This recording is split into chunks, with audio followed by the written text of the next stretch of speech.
আরে তুমি, আরে কি করতেছো? আরে পাগল হয়ে গেছো নাকি তুমি? বুঝলাম না কি করতেছো? এই জামাই, তোর সাহস কত বড়? তুমি আমার বাড়িতে এসে আমার মেয়ের মারতেছো? হ্যাঁ, দেখছো বাবা, কত বড় সাহস! তোমাকে সামনে এসে আমার গায়ে হাত তুলতেছে। এর আগে পরে কি করে? দেখছো জামাইয়ের কত বড় সাহস, আমারও সামনে গায়ে হাত তুলতে আছে। এখন বুঝতেছি যে আমার মেয়ে কেন চলে আইছে। হ্যাঁ, আমার সামনে বসেই আমার মেয়ের মারতেছো, না জানি বাসাতে তুমি কি করো। দেখছো বাবা, বিয়ের পর থেকে তোমার জামাই আমার গায়ে হাত তোলে, আর আজকে তো তোমাদের সবার চোখের সামনে আমার গায়ে হাত তুললো। চুপ! এই জামাই, জামাই, এবার বুঝতে পারতাছি, এবার বুঝতে পারছি আমার মেয়ে কেন চলে আইছে। আমার বাড়িতে এসে আমার সামনে আমার মেয়েকে এরকম অত্যাচার করতেছো, না জানি তোমার বাড়িতে আমার মেয়ের সাথে কি করো। তোমার ভদ্র মনে করতাম, ভালো মনে করতাম, ইজ্জত করতাম, সম্মান করতাম, কিন্তু তুমি একটা বেয়াদব। আমার মেয়ের চুল ছেড়ে দাও, ছাড়ো চুল। এখন বুঝতে পারতাছি কেন আমার মেয়ে তোমার বাসাতে চলে আইছে। ভালোবাসতা না, যদি ভালোবাসতা তোমার বাসা চাইরা কোনোদিন আমার বাড়িতে আমার মেয়ে পড়ে থাকতো না, পড়ে থাকতো না। তুমি ঠিকই বলছো, ও যদি ভালো হইতো তাহলে আমার মাইয়া 2 মাস এই জায়গায় বসে থাকতো না। জানো আম্মু, বিয়ের পরের থেকে না ও আমার গায়ে হাত তুলে, আমার উপর অত্যাচার করে, আমার সাথে রাগারাগি করে। চুপ থাক! দেখ তুমি শুনতে চাইছেন না আব্বা? শুনতে চাইছেন না? তাহলে শোনেন, আমাদের বিয়ে হয়েছে 5 বছর, আজ পর্যন্ত আপনার মেয়ের গায়ে আমি হাত উঠাই নাই, একটা ফুলের টোকা দেই নাই। আজকে কেন তুলছি জানেন? কেন তুলছি জানেন? কেন কেন তুলছো বলো? ও ও আমার মার গায়ে হাত তুলছে, হাত তুলে এবারে চলে আইছে।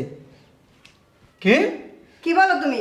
শোনেন, আপনার মেয়ে এই যে এইসব পোশাক আশাক পিনতে, এইভাবে চলাফেরা করে, আমার মা এগুলোর বাধা দেয় দেখা উঠতে বইতে আমার মায়ের সাথে খারাপ আচরণ করে, খারাপ ব্যবহার করে। আমার মা ওকে বলে পর্দায় চলো, পর্দায় চলো, তুমি মুসলমানের স্ত্রী, মুসলমানের সন্তান, তোমার পর্দায় চলা উচিত। এইসব কথা বলার কারণে ও আমার মাকে দেখতে পারে না, আমার মার গায়ে হাত তোলে, আমার মার কোনো কথা শোনে না, ঘরের কোনো কাজ কাম করে না। ও এভাবেই চলে, এভাবেই চলাফেরা করে, বাইরে বেরোয়, আমার মা বাধা দিলে আমার মায়ের গায়ে হাত তোলে।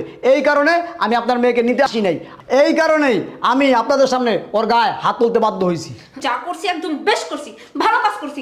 জানো বাবা, ওদের বাড়িতে যাওয়ার পরে আমার কোনো স্বাধীনতা নাই। আমি আমার নিজের মন মতো চলতে পারি না, আমি কোনো পার্টিতে যেতে পারি না, আমি এরকম ড্রেস আপ করতে পারি না। আমার 5 ওয়াক্ত নামাজ পড়তে বলে, পর্দায় থাকতে বলে, যেটা আমার অসহ্য লাগে, আমার পক্ষে সম্ভব না। তার জন্য আমি থপ্পড় মারছি ওর মাকে।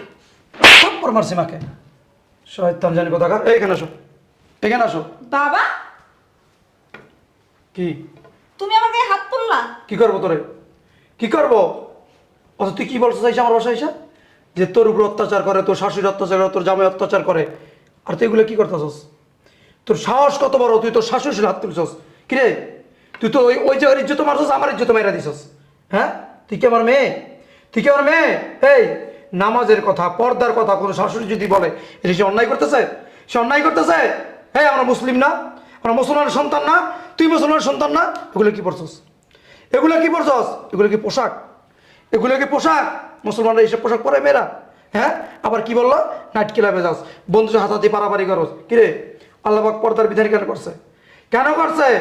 হ্যাঁ, অথচ এইসব আকামুকাম তুই কইরা বেড়াস আর মিথ্যা কথা বলছস যে তোর স্বামীর দোষ, তোর শাশুড়ির দোষ, তোর শ্বশুরের দোষ, ওই বাড়ি সবাই তোরে জ্বালায়। আরে কিরে, এ কাজটা কেন করলি? কেন করলি? তোর কথা শুনা আমি আমার তোর কথা শুনা তোর জামাইকে আমি ভুল বুঝছি, অপমান করছি, খারাপ আচরণ করছি। কিরে, কথা বলছ না কেন? হ্যাঁ, শোনেন বাবা, 5 বছর বিয়ে হয়েছে আপনার মেয়ের সাথে আমার। এই 5 বছরেই ওরে বোঝানোর জন্য, শুধরানোর জন্য আমি, আমার মা, আমার পুরো ফ্যামিলি চেষ্টা করছি। ও কিছুতেই শুদ্ধ হয় নাই, ও কিছুতেই বুঝে নাই। ওরে আমরা অনেক বোঝার চেষ্টা করছি। ও যখন তখন আমাকে আমার মায়ের সামনে আমার ছোট করে কথা বলতো, অপমান করে কথা বলতো, আমার গায়েও হাত তুলতো। আমি কোনোদিন আপনাদের কাছে বিচার দিই নাই, নালিশ দিই নাই। আর আজকে ও কি বলতেছে যে সবসময় উপর অত্যাচার করতাম, আমার মা অত্যাচার করতো, আমি অত্যাচার করতাম।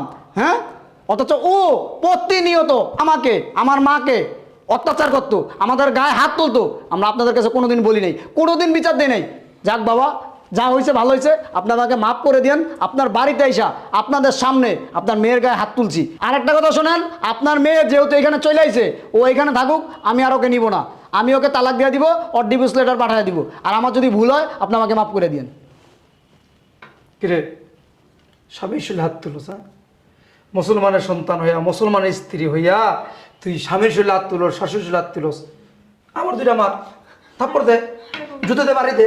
কি বলতেছো তুমি? কেন, কি বলতেছি? কি বলতেছি?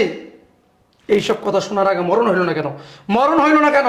হ্যাঁ কিরে, এগুলো কোনো একটা নারীর চরিত্র? হ্যাঁ, নারীর চরিত্র এরকম হয়?